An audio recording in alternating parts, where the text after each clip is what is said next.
I had lunch this week with our friend Bishop Godby of the River Church.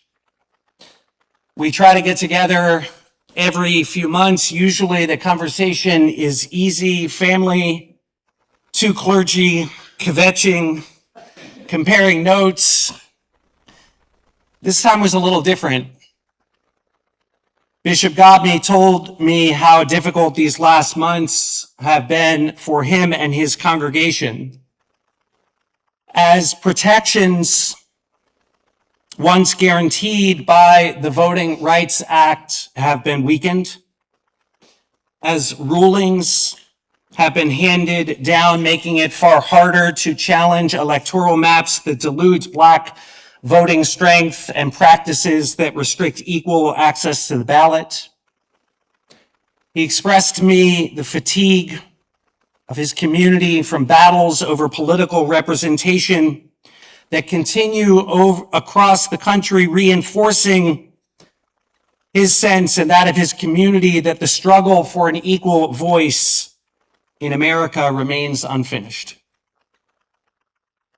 I left that lunch unsettled, not because anything that he said was new to me exactly, but because sitting across from him, I felt the weight of it in a way that I hadn't let myself feel as of late, especially as we celebrate this country's 250th birthday. For a lot of us, this weekend today is uncomplicated. We'll enjoy hot dogs at Kiddush. Thank you, Dory. For many, July 4th is family, fireworks, a cookout, a flag. But my conversation with Bishop Godby reminded me that the 4th of July has never been uncomplicated for everyone in this country. In 1852, Frederick Douglass stood before a mostly white abolitionist audience in Rochester and asked them directly, "What to the American slave is your 4th of July?" He didn't soften it. He named the hypocrisy of a nation celebrating liberty while holding millions in chains. Yet Douglass did not walk off that stage in despair. He insisted that read rightly, the Constitution is a glorious liberty document. He believed America's founding ideals carried within them the moral resources to overcome the very evil that the country was practicing.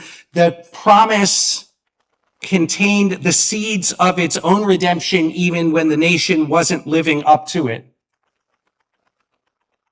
American Jews know something about this gap too. Our grandparents' generation came here fleeing pogroms and later watched the gates close on European Jews who might otherwise have escaped the Holocaust. Signs that read, "No Negroes, no Jews, no dogs," once hung on the doors in the South and across this country. And now, since October 7th, we are living through the highest levels of recorded anti-Semitism in this country's history.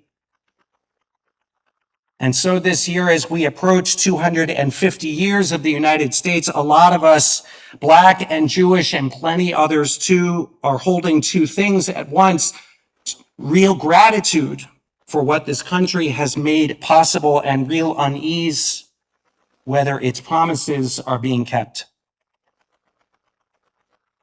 Our histories are not equivalent, and neither are our fears. Bishop Godby's ancestors were kidnapped, separated from their families, and forced across the Atlantic in chains. America is the home their ancestors built under unimaginable oppression.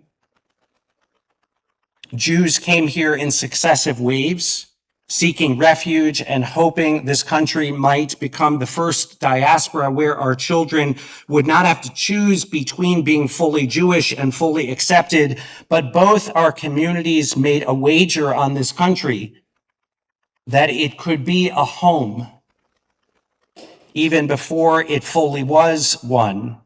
And that shared question is the one that I want to sit with today. Can America become a home truly where all belong.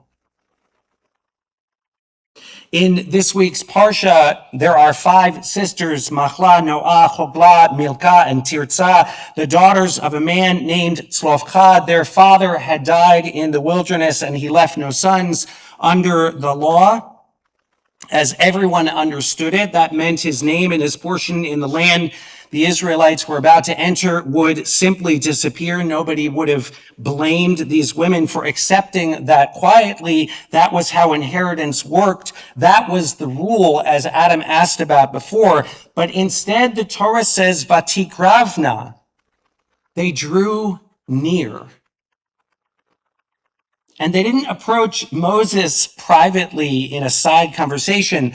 The Torah tells us they stood before Moses, before Eleazar HaKohen, before the chieftains, before the entire community at the entrance to the tent of meeting, the most public place in camp, and they made their case. Why should our father's name be lost to his clan just because he had no son?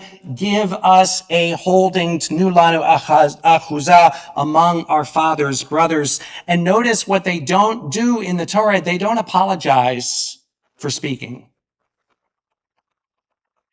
They don't frame this as a favor they're hoping a ruler might grant them out of kindness.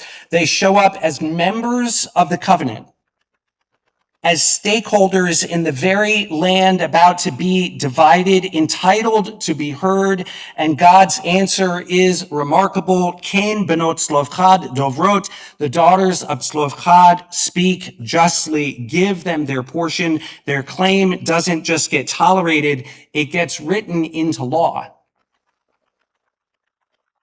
Rabbi Ethan Tucker of Hadar taught a shiur a few days ago, and I actually printed out a few copies of it that are available on the table in the lobby. It is worth a listen or reading through it, and it helps me understand why this moment matters so much. For most of Jewish history, he argues, we lived as subjects of one empire or another.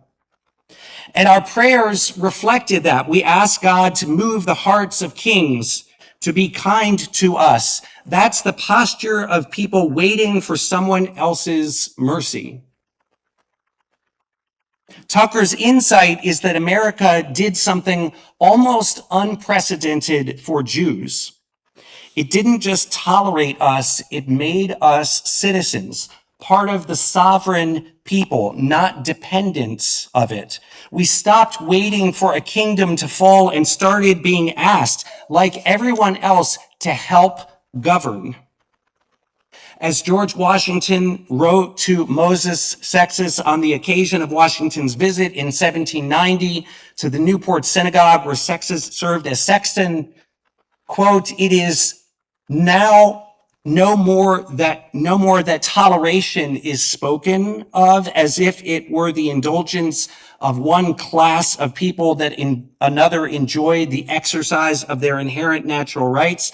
For happily, the government of the United States, which gives to bigotry no sanction, to persecution no assistance, requires only that they who live under its protection should demean themselves as good citizens in giving it on all occasions their effectual support.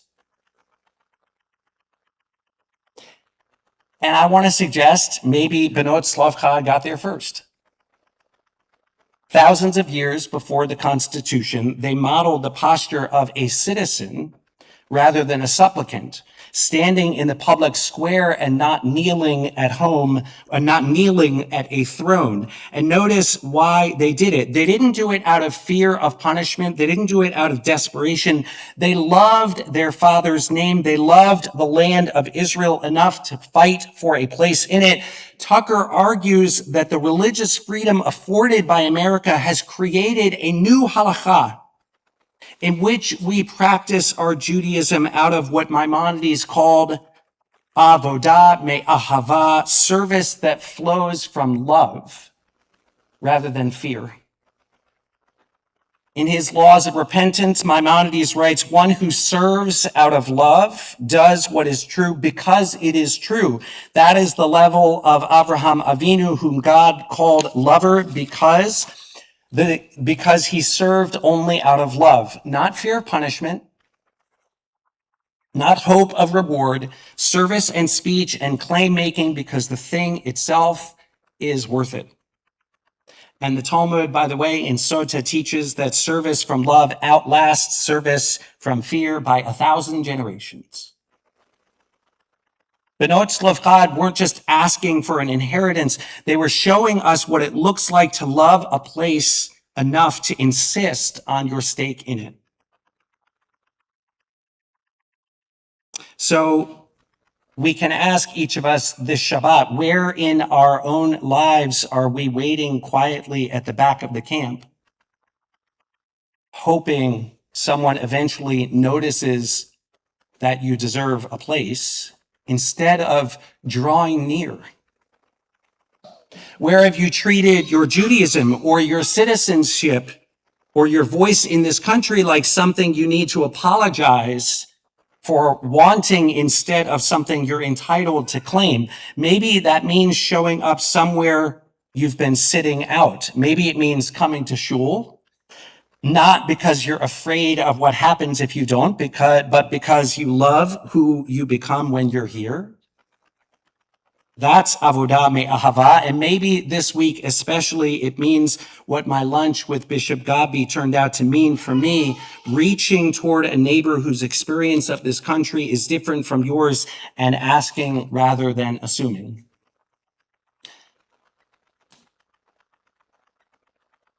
Frederick Douglass didn't leave that stage in despair, and Benot Tzlofchad didn't stay silent at the edge of the camp, because both of them believed that the story wasn't finished, that the promise, even unmet, was still worth claiming, that the wager our grandparents made when they came here is still worth making. It's the wager Bishop Gabi and I keep remaking over lunch, one conversation at a time. And he put it to me best in an email that he sent me after our lunch. And I'm going to quote him. Faithful citizenship requires both gratitude and courage. The gratitude to celebrate how far we have come, and the courage to confront how far we still have to go. The measure of our love for America is not found in denying its failures or diminishing its virtues, but in our willingness to help it more fully embody its highest ideals. For people of faith, our hope has never rested in governments alone, but in the God who calls every generation to pursue justice, extend mercy, and uphold the inherent dignity of every person. The work before us is not simply preserving democracy, but cultivating a moral imagination that refuses to see one another as adversaries, and instead recognizes that our flourishing is interconnected. We honor the sacrifice of those who came before us by refusing cynicism, rejecting division, and recommitting ourselves to the sacred work of building communities where liberty, justice, and belonging are not aspirations reserved for some, but lived realities for all. America, like every home worth inhabiting, is not strengthened by insisting on its perfection, but by people who refuse to stop repairing what they love. My friends, home is never finished. America isn't finished. 250 years in, it's still as much a construction site as an inheritance. May we walk this Shabbat and this 4th of July the way Benot Tzlofchad walked toward the tent of meeting, not from fear, but from love. And may we merit to keep building together the home, this country, and this people we're both promised to become. Shabbat Shalom.